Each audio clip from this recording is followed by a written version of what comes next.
যে আমাদের প্রতিপক্ষ হলেও কারো উপরে সে অবিচার করা হোক, এটা আমরা চাই।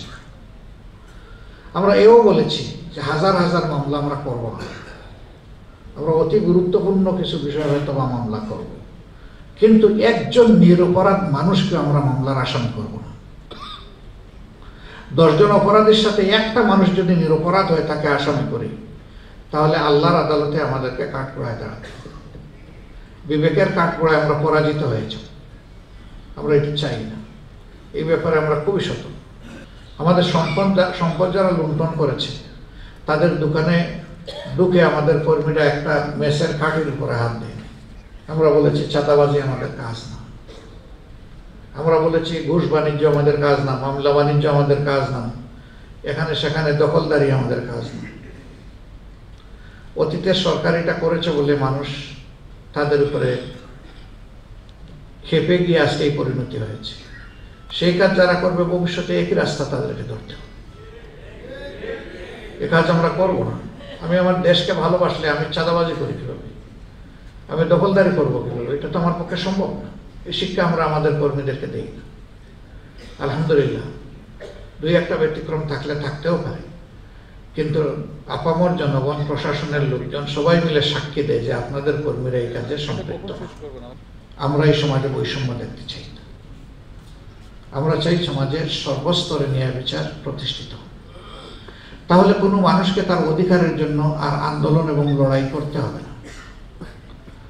রাষ্ট্রের দায়িত্ব হবে তার অধিকার তার হাতে পৌঁছে দেওয়া। এ দেশটির সবচেয়ে বেশি ক্ষতিগ্রস্ত হয়েছে শিক্ষা হাতে।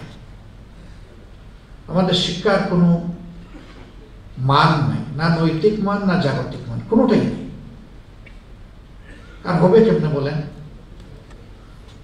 এই শিক্ষার নীতি যারা প্রণয়ন করেন তাদের কারো বাচ্চা কাচ্চারা বাংলাদেশে পড়ে না, তো এরা বাংলাদেশের বাচ্চা কাচ্চাদের দুঃখ দরদ বুঝবে কিভাবে? তাদের বাচ্চারা, সন্তানেরা যদি বাংলাদেশের স্কুল, কলেজ, ইউনিভার্সিটি, মাদ্রাসায় লেখাপড়া করত, তাহলে তারা মানুষের সন্তানদেরকে সেইভাবে মূল্যায়ন করে তাদেরকে গড়ে তোলার চেষ্টা করতে। কিন্তু তাদের ওঠা নাই। তো তারা বিদেশের মাটিতে কিভাবে তাদের সবগুলো বাচ্চা কাচ্চা পরিবার রেখে পড়ায়? তারা সবাইকে পাকিস্তানের 22 পরিবারের সম্পদ ভাগ করে পেয়েছিল, যে সন্তানদেরকে এখন হাতের মধ্যে সোনার কাঠি আর রূপার চামচ দিয়ে বিদেশে রাখে। এটা আপনার আমার পকেটের টাকা, এমনকি একজন ভিক্ষুকের পকেটের টাকা। এই রাষ্ট্রে সবাই ট্যাক্স দেয়, কেউ বাকি নাই। আজকে জন্ম নেওয়া শিশুটিও ট্যাক্স দেয়, কারণ ওই শিশুর জন্য যখন ন্যাপকিন কিনতে যাবেন আপনি, তখন দোকানে যে আপনি কিনবেন ওখানে আপনাকে বেড দিতে হবে। শিশু খাদ্য কিনবেন, বেড দিতে হবে। কাপড় চোপড় কিনবেন, বেড দিতে হবে। লোশন কিনবেন, বেড দিতে হবে। তেল কিনবেন, বেড দিতে হবে। ভিক্ষুক সারাদিন দাঁড়ে দাঁড়ে ঘুরে ঘুরে 10, 20, 30, 100 টাকা যেটা রুজি করে, বিকালবেলা গিয়ে দোকানে ঢুকে তার পেটের চাহিদা পূরণ করেছে। তাকে বিনা বেটে দোকানদার কিন্তু তার কাছে জিনিস বিক্রি করবে না, তাকেও বেড দিতে হয়। সে চুরি চামারি ঘুষ টুস কিছু খায়, কিন্তু ব্যাংক লুট করে নিয়ে যায়, এটা কেমন কথা?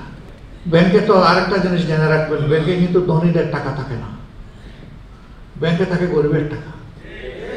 ধনীরা ব্যাংক থেকে টাকা নিয়ে ব্যবসা করে, গরিবের টাকাই কিন্তু ব্যাংকের মূলধন।